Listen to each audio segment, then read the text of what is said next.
Massif Central, France. Décembre 1947.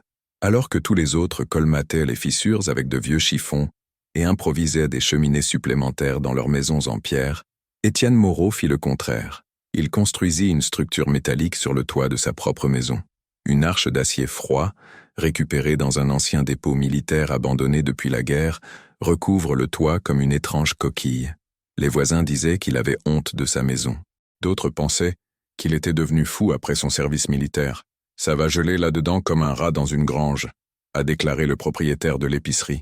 Étienne ne répondit pas. Il se contenta de resserrer les vis. L'hiver allait s'abattre sur le Massif Central dans quelques jours, et les thermomètres affichaient déjà 10 degrés Celsius. Ce qu'il savait, et que personne ne voulait entendre, c'est que le vent, et non le froid, était le véritable ennemi, et il avait décidé de le vaincre en silence. Mais personne n'était préparé à ce qui allait suivre. Le village avant la tempête. Les habitants de Saint-Lucien-des-Neiges connaissaient déjà ce rituel. Octobre avait à peine commencé que le vent hurlait dans les collines, tel un animal pressentant un mauvais présage. Les familles protégeaient les fenêtres avec des couvertures, entassaient le bois humide dans les granges et vidaient l'unique épicerie avant que la route ne soit coupée par la neige. C'était comme ça chaque année, mais ils avaient dit que celui-ci serait différent. Pire. La radio de la mairie a annoncé l'arrivée d'une masse d'air polaire en provenance d'Europe du Nord, avec des vents dépassant les 70 km/h. Le gel est arrivé avant le coucher du soleil. Le sol est resté blanc jusqu'en milieu d'après-midi. Le lait a gelé dans les seaux. Les enfants toussaient la nuit, malgré les braises qui brûlaient. La règle non écrite était simple. Ceux qui n'essayaient pas de réinventer la roue survivaient. C'est pourquoi, lorsqu'Étienne Moreau est arrivé avec un camion chargé de tôles ondulées cintrées et de tuyaux d'acier provenant du démantèlement d'un ancien dépôt militaire près de Clermont-Ferrand, personne ne savait quoi dire. Est-ce un entrepôt? Non. On dirait qu'il va recouvrir toute la maison. Mais pourquoi? Étienne ne donna aucune explication.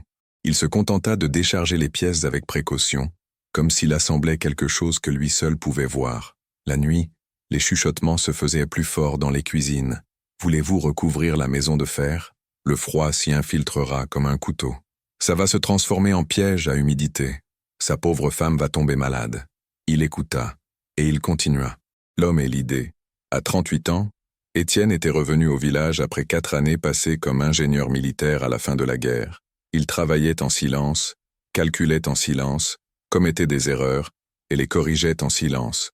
Grand, la peau burinée par le vent, les yeux toujours fixés sur le ciel, comme s'il mesurait le temps avec son propre corps. La maison qu'il avait fait construire à son retour était petite, en pierre brute, avec un toit bas en ardoise et une cheminée au centre. Elle suffisait à lui, sa femme Marie et leur fils Lucas, âgé de 5 ans. Mais cet automne-là, il commença à la transformer en quelque chose que personne n'avait jamais vu auparavant. Il érigea sur le toit une structure métallique arquée, semblable à une coquille. Il laissa un espace d'environ 2 empins entre les murs de pierre et l'acier. Il créa des entrées d'air près du sol et des sorties en haut, recouvertes de bâches. Il installa une double porte à l'entrée, comme si la maison s'était dotée d'une antichambre. On aurait dit un bunker de guerre oublié. Le premier à se moquer fut M. Bernard l'épicier. Ce n'est pas une maison, c'est un cercueil de fer. Des rires résonnèrent dans la rue. Étienne serra une autre vis. Même le père abbé Laurent ne pouvait cacher son inquiétude. La pierre retient la chaleur, mon fils. Le métal la vole. Marie écouta tout en silence. Un soir, avant de s'endormir, il a simplement dit « Il pense que tu as peur. » « Oui, » répondit Étienne, « mais pas ce qu'il croit. » Isolement. Le vent s'est mis à arracher les feuilles prématurément. Les premiers flocons de neige sont apparus au crépuscule, et la maison d'acier attendait, seule. Plus personne n'appelait Étienne pour donner un coup de main aux moissons. Les salutations se limitaient à de brefs hochements de tête. Les mères évitaient Marie. Les enfants appelèrent la maison « le ventre du monstre ». Lucas entendit les garçons se moquer et demanda à la table « La maison est moche, papa ?» Étienne coupa le pain, le servit à son fils et répondit sans regarder « C'est différent, ça fait peur à certaines personnes. » L'hiver n'avait même pas encore commencé. Décembre 1947, le froid est arrivé comme un avertissement. D'abord les longues nuits, puis le vent sec et mordant. Les premières gelées ont ravagé les potagers en une seule aube. Le lait était cristallisé au matin. Mais chez les Moreau, quelque chose était différent. Il ne faisait pas chaud. Mais ce n'était pas non plus le genre de froid glacial qui vous donne envie de vous casser les os. La température est restée stable, même lorsque la cheminée était éteinte pendant des heures. Les murs intérieurs étaient secs. Pas une seule goutte de condensation. La structure fonctionnait. Tandis que les autres maisons crachaient d'épaisses colonnes de fumée toute la journée, la cheminée d'Étienne ne laissait échapper qu'un mince filet d'eau régulier. Cela a attiré mon attention. Les premières visites. La première à se présenter fut Jean, une éleveuse de moutons. Le bois de chauffage se porte plutôt bien là-bas, n'est-ce pas? Assez. Et ça ne goûte pas? Non. Le lendemain, d'autres circulaient lentement sur la route faisant semblant de regarder les arbres. Ils s'arrêtaient toujours devant la maison, entourés d'acier. Étienne ne répondit pas. Il le savait. Il n'était pas encore prêt. L'erreur. Durant la 3e semaine de décembre, la température chuta à 15 degrés crac.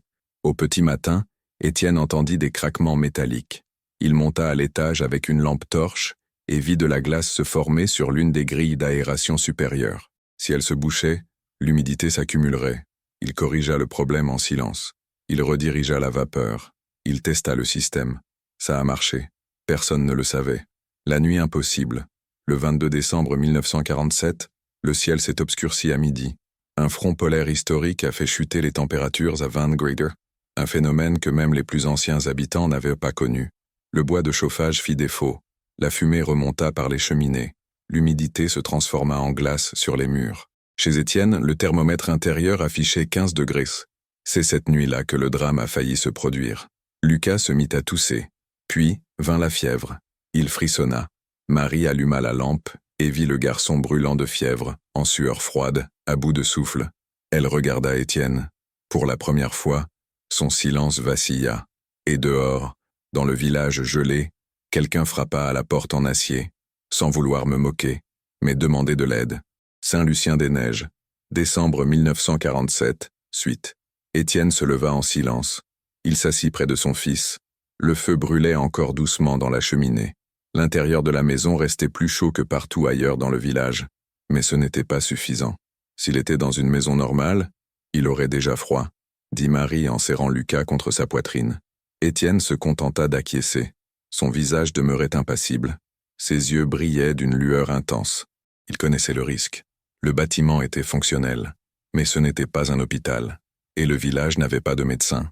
Le seul homme ayant accès aux médicaments et à une radio était précisément celui qui s'était le plus moqué de lui, Monsieur Bernard l'épicier. Matinée fraîche, tension contenue. À l'aube, Étienne partit. Il ne donna aucune explication.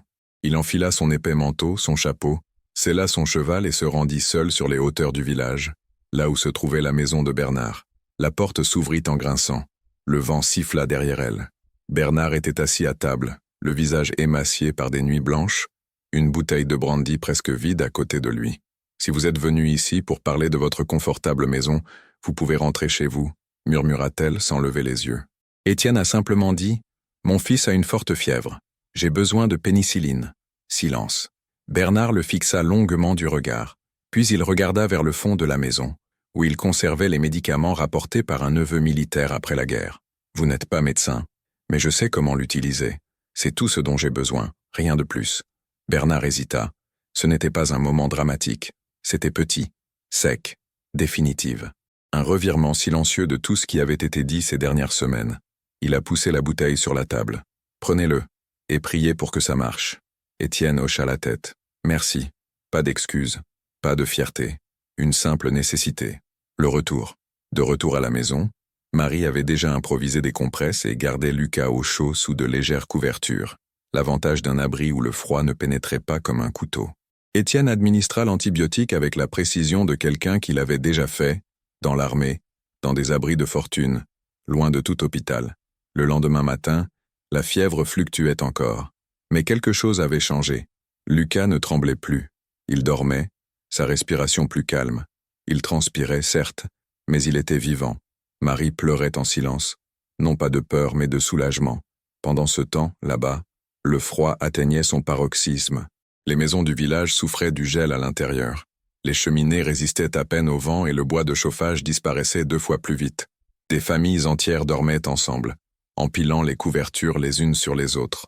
Des animaux mouraient dans les étables.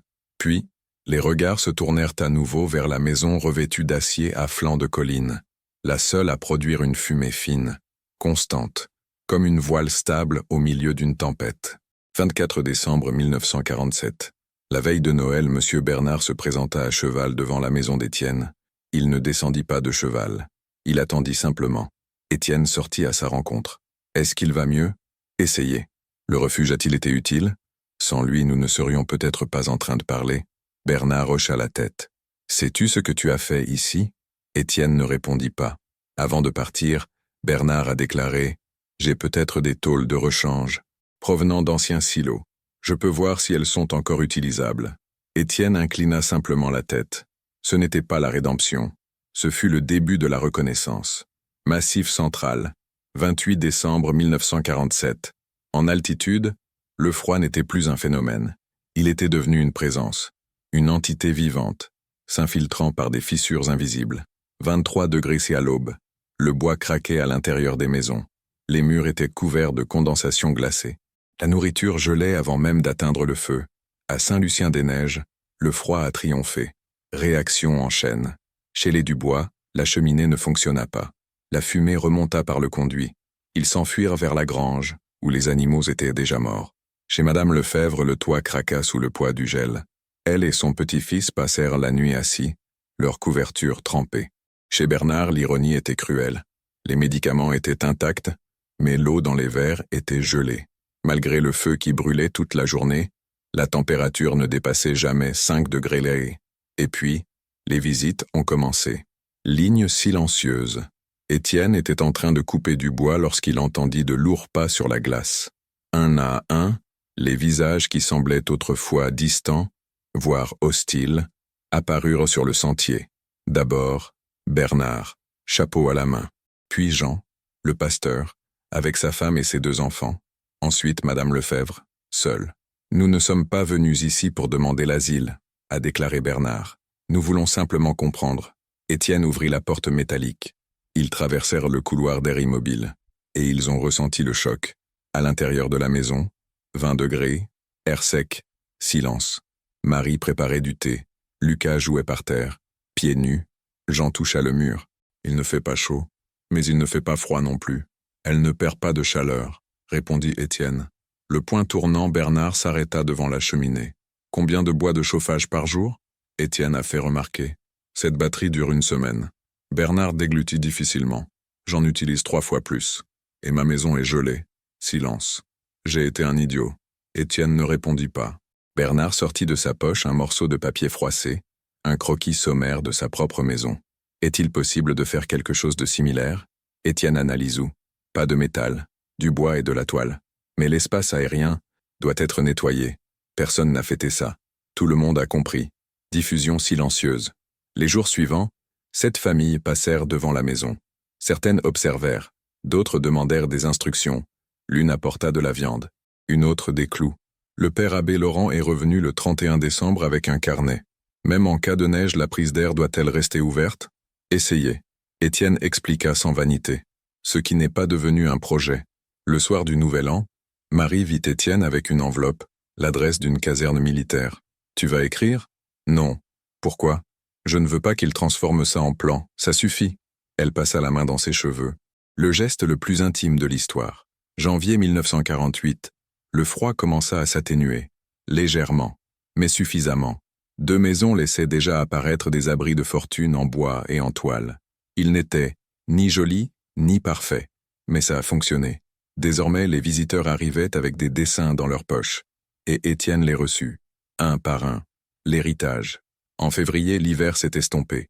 Les potagers ont repris vie. Les rivières ont dégelé. Les enfants commencèrent à appeler la maison d'Étienne la maison du solstice d'été. Personne n'a qualifié cela d'invention. Mais tout le monde savait d'où ça venait. Étienne, cela est resté inchangé. Il n'a jamais raconté toute l'histoire. Il n'en a jamais eu besoin. Dîner final. En mai, un camion a apporté de la ferraille abandonnée. Les hommes étaient en train de la décharger. Bernard a appelé « Souhaitez-vous de l'aide pour choisir ?» Seulement ce qui ne rouille pas à l'intérieur. Et il continua à marcher. Lucas a demandé « Vont-ils construire une autre maison comme la nôtre ?» Étienne regarda le ciel dégagé. « Ils feront à leur manière. Mais le vent soufflera de la même façon. Dans le Massif central, l'hiver revient chaque année. Le vent aussi. Mais dès de 1948, en Saint-Lucien-des-Neiges, il ne retrouve plus les mêmes murs.